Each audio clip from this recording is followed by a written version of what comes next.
Paulo, é um prazer estar aqui com você hoje, porque eu sempre só acompanho depois nas redes sociais, só acompanho no rádio. Agora, ter você, que eu sou super fã, sou suspeita, a gente vai falar que eu sou um mega blaster fã do Paulo, podendo contribuir, podendo falar, assim, pra mim, assim, o que é, e eu acredito muito na sua curadoria, o que tem de relevante no mundo da literatura hoje, quais são suas dicas e suas recomendações?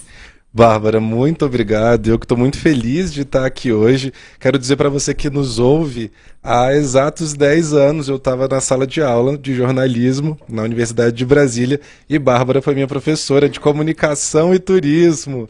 Bárbara que estava terminando o mestrado dela, foi minha professora, excelente professora. Meu Deus, já tem 10 anos isso, Paulo. Olha as voltas que o mundo dá, né? Agora a gente está aqui dividindo essa apresentação aqui na Nova Brasil. Muito obrigado pelo espaço, por estar aqui. Eu que sou seu fã, Bárbara. Quero começar dizendo sobre uma entrevista que o Pedro Bandeira deu essa semana. Pedro Bandeira tem 81 anos, foi um dos grandes autores da literatura infanto-juvenil aqui no Brasil, e ele falou que não teme o celular em relação à literatura. E eu achei isso muito curioso, uma pessoa já idosa, da idade do Pedro, né, falando sobre isso, ele diz o seguinte: tudo cabe na vida de um ser humano. É preciso que uma criança jogue bola, passeie, brinque no celular e leia. E aí ele diz que o celular não é um concorrente da literatura, que ele não teme o progresso e que a gente pode ter hoje uma biblioteca no celular. E eu achei isso muito interessante, o que o Pedro falou, sabe? Acaba indo, não contra, mas vai num sentido, às vezes, um pouquinho diferente do que a gente tem pensado, né? A gente tem culpado muito o uso do celular, tudo isso, mas acho que esse equilíbrio, o que eu entendi do Pedro falando é isso, né? Esse equilíbrio do celular, de como ele coloca, de como é oferecido às crianças, aos adolescentes. Logo ele, que escreveu mais de 130 livros, vendeu quase 30 milhões de cópias durante a carreira dele. Ter essa tranquilidade, serenidade, essa tranquilidade. Visão, né? Pedro, inclusive, esse ano é a personalidade do Prêmio Jabuti de Literatura, então deixo aí para você que tem filho, sobrinho, já deixo essa dica, não é sobre o livro dele que a gente vai falar hoje, mas procurem A Droga da Obediência, A Droga do Amor, são livros que foram muito famosos e ganharam muito espaço ali nos anos 80, 90 e que seguem até hoje. Acho que uma literatura que não se perde. Eu acho que é isso, essa parcimônia, esse encontro, esse equilíbrio, acho que até pra gente, né? Não é só para crianças, mas para adultos também, né? A gente conseguir ter esse momento celular, eu gosto muito, mexo muito, inclusive, com rede social, mas tá ali meu livrinho e eu tento fazer exatamente isso. É um exercício da gente conseguir lidar com tudo isso. Não sei se você consegue fazer isso, Paulo, também. Pois assim, é deixar o celular na sala, não entra no quarto tem livro. Assim, são espaços distintos e que eu tento para equilibrar tudo isso. É você encontrar ali um meio termo entre as coisas, né? Ter esse equilíbrio mesmo. Não adianta a gente hoje, em 2023, achar que a gente só vai ler e demonizar o celular, né?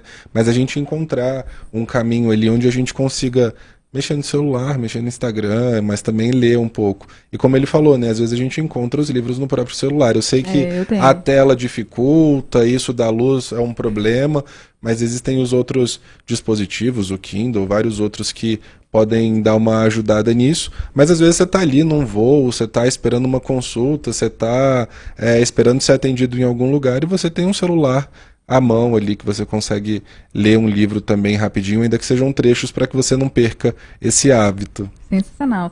E qual a recomendação? Hoje a gente traz Cartas para Minha Avó, da Djamila Ribeiro. É um livro incrível, assim. A Djamila, ela acaba escrevendo esse livro para a avó dela, a Antônia. É um livro que passa por 4 mulheres.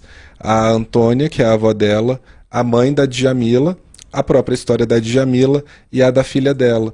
Então são 4 gerações que estão aqui nesse livro. É um livro que traz a essência dali, né? A Djamila, que sofreu muito com atitudes racistas e machistas durante a adolescência dela e até hoje como uma mulher negra, mas ela traz esse relato muito pessoal, é quase uma obra autobiográfica ali, sabe, mas com muita leveza.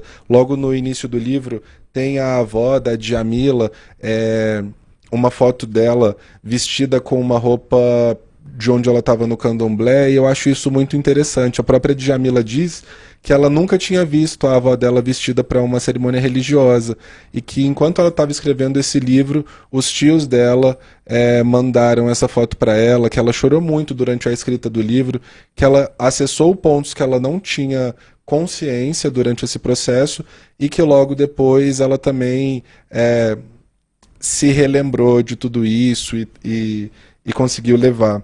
Mas é muito legal esse livro, eu acho que compensa as pessoas lerem bastante, principalmente quem está buscando uma leitura mais leve. A Legal. Djamila fala do racismo, e é importante isso pra gente aqui, né? Eu tô falando de uma posição de um homem pardo, você é uma mulher branca, a gente tá rodeado de pessoas aqui, a gente precisa ter essa conversa, ter esse debate. Não é função da Djamila ensinar ninguém, mas a partir das reflexões que a Djamila traz, a gente consegue pensar nas nossas próprias atitudes, pensar em como mudar um pouquinho esse nosso redor.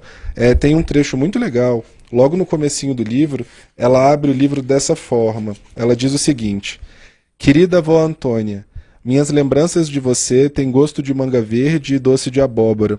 Tem cheiro de feijão e jantar às 6 da tarde. Você me adoçava a boca e benzia a alma. É cobreiro, tem que benzer. Ou essa menina está aguada, dê o que ela quer comer. Eu amava passar minhas férias na sua casa, sentir o amor em sua melhor forma.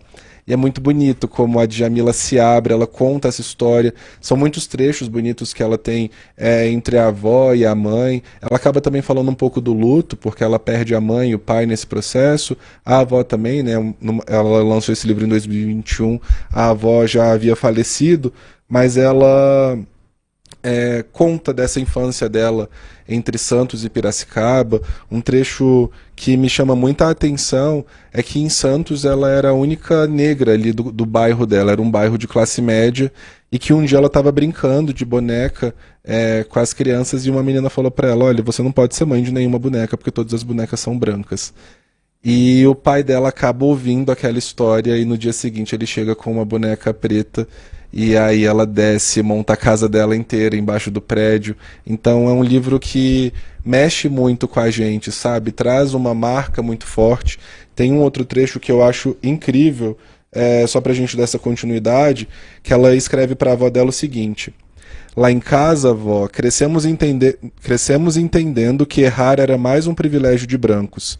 Antes eu te bater do que a polícia, era uma frase que minha mãe dizia sempre pra gente. O medo da violência policial faz com que as mães negras não possam permitir que filhos errem. E isso é violento também com elas. Meus colegas brancos sempre pegavam balas e bombons quando iam às lojas americanas. Era a diversão deles. Uma vez fiz o mesmo. A surra que eu levei me fez nunca mais repetir a dose. E o pior é que minha mãe tinha razão. Em situações como aquelas, crianças brancas levariam uma leve advertência, crianças negras não. Por isso, quando errávamos, a punição era rigorosa, para que não esquecêssemos de como a sociedade nos trataria. Eu achei isso muito forte. É um trecho que mais me marcou no livro, mas ao mesmo tempo traz essa cumplicidade que ela sente com a avó, né? Ela já mostra ele desde criança, na adolescência dela, todos esses cuidados. A Djamila fala dos relacionamentos amorosos, das experiências profissionais, não só da dificuldade, mas também do que ela ganhou com tudo isso, de como ela se transformou na mulher que ela é hoje. E eu acho que é muito bonito esse livro nesse sentido, sabe? De acessar um lugar que nos faz refletir, mas também um lugar de conforto por saber de uma história tão bonita, de uma história de luta, de como a Djamila tem educado a filha dela para que ela não passe por essas mesmas situações. E eu acho que é isso, assim, né? De entender um pouquinho também de como as gerações passadas viviam, do cuidado que eles tinham, de como as coisas aconteciam, para que agora não se repita, não só nos erros, né? Os nossos pais erram também, às vezes tentando acertar sempre. No caso da mãe dela, por exemplo, né? Era uma tentativa de proteção. Exatamente. Hoje é muito diferente isso, né? Então achei que é uma leitura muito interessante. Deixo para vocês Cartas para Minha Avó, da Djamila Ribeiro. Ele casa um pouco com o que a gente já tem falado aqui normalmente na Nova Brasil, de às vezes a gente buscar um livro que seja mais fácil de ler. E como são cartas, você acaba não ficando muito tempo no mesmo capítulo, as páginas passam rápidas e você vai tendo uma impressão de que você está consumindo o livro de uma forma muito proveitosa. Então deixo para todos vocês que estão nos ouvindo, Cartas para Minha Avó, de Djamila Ribeiro. Tá em promoção na internet, naquela loja que vende livros. E podem comprar sem medo. Esse daqui inclusive foi um presente que eu ganhei da minha ex-chefe.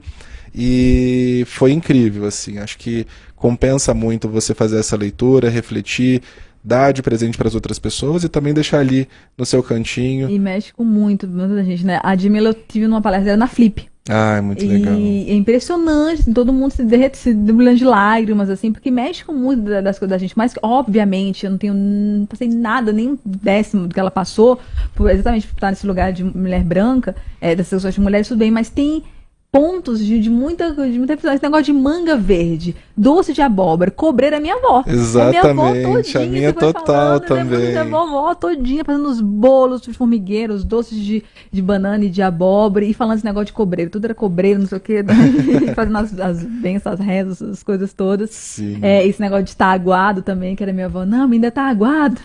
É isso. Acessa muito histórias também de todo mundo, né? Super. Então... Eu li, inclusive, um artigo esses dias que o título era Ninguém Nasce Racista, Voltamos a Ser Crianças.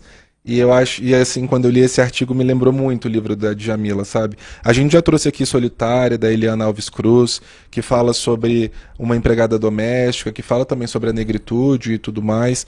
Mas esse livro da Djamila, por ser até uma coisa muito biográfica, acessa a gente num ponto diferente. Essas cartas trazem uma compaixão, essas cartas mostram pra gente a importância da família, do seio familiar, de como as relações se estabelecem, de como a Djamila conheceu o pai da filha, de como as coisas foram se tornando na vida dela desde a entrada na faculdade, dos trabalhos, dos apelidos. E isso que você falou, né, de ainda que a gente não tenha passado pelo que a Djamila passou, esses momentos em que ela fala da avó, de como a mãe trata, a mãe que saía, que não saía, como é que era isso, leva a gente também para casa, né? Então é gostoso isso.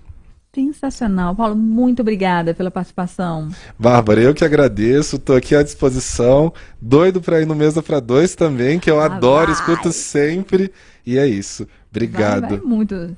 Tem spoiler, ele vai muito lá no Mesa para Dois. Gente, muito obrigado. Também reforço aqui o agradecimento ao Colégio Simã, que patrocina a nossa coluna. Colégio Simã, muito obrigado mais uma vez.